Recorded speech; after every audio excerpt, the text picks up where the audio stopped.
Un juge d'instruction de Nanterre a clôturé l'enquête visant l'ancienne figure de la droite Michèle Alliot-Marie, mise en examen pour prise illégale d'intérêt dans le cadre d'une enquête sur des subventions versées à une association de Saint-Jean-de-Luz lorsqu'elle était élue municipale, a appris mardi l'AFP de sources proches du dossier.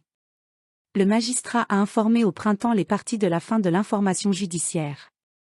Il appartient au parquet de Nanterre de rendre son réquisitoire définitif, avant une décision finale du juge d'instruction.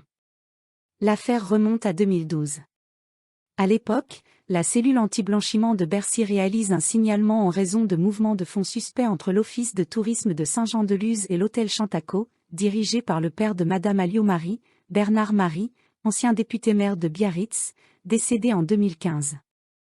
Le parquet de Nanterre ouvre une information judiciaire en 2013, visant Bernard Marie mais aussi sa fille, maire de Saint-Jean-de-Luz de 1995 à 2002 et qui réside alors à Neuilly-sur-Seine, dans les Hauts-de-Seine. Lors de l'instruction, les enquêteurs repèrent également des subventions versées chaque année par la mairie de Saint-Jean-de-Luz à une association, la Fondation du Bénévolat, par le biais de l'Office du tourisme de la ville.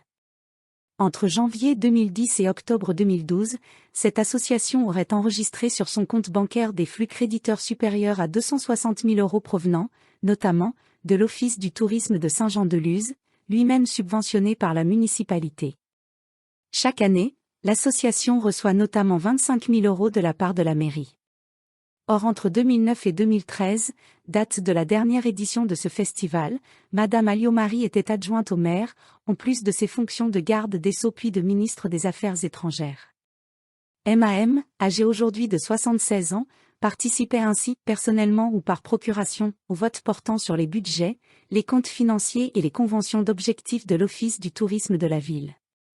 En novembre 2020, ils ont obtenu notamment une réduction de la période des faits, après une décision de la Chambre d'instruction de la Cour d'appel de Versailles, indiquant que le juge d'instruction n'était pas saisi de faits de prise illégale d'intérêt susceptibles d'avoir été commis en 2013.